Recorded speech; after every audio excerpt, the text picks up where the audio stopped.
Hotel रिक्षा टॅक्सीतून मराठी हरवली होती.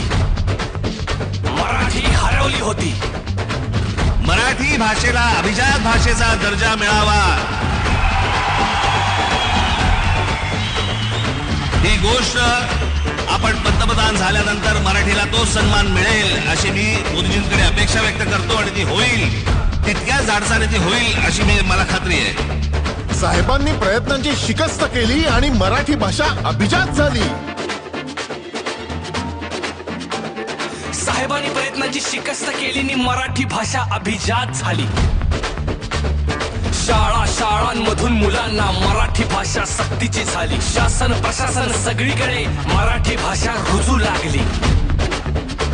आता दुकानावर पाट्या मराठीत पहा आणि मोबाईलवर सुद्धा मराठीत ऐका. प्राईम टाइम थिएटर मध्ये बिनधास्त मराठी चित्रपट पहा.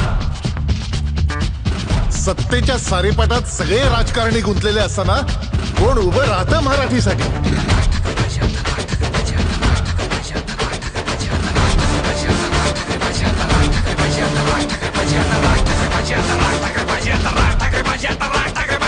एकच माणूस उभा तो हाय सांगतोय खरं आणि खोटं काय.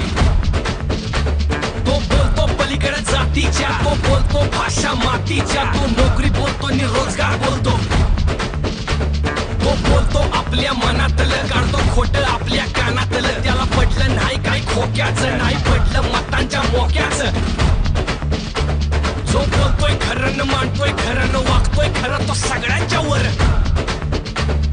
सगळे कातावले सगळे आजमावले. आता खऱ्याच्या पाठी राहायचं हाय, स्वतःच आयुष्य घडवायचं हाय. आता तंगडी तंगडी नाही पाहिजे, नाही पाहिजे, नाही पाहिजे.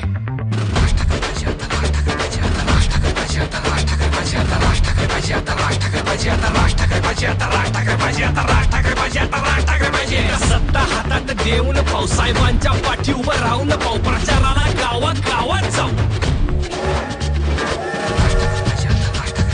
राज ठाकरे पाहिजे, आता राज ठाकरे पाहिजे, आता राज ठाकरे पाहिजे, आता राज ठाकरे पाहिजे, आता राज ठाकरे पाहिजे, आता राज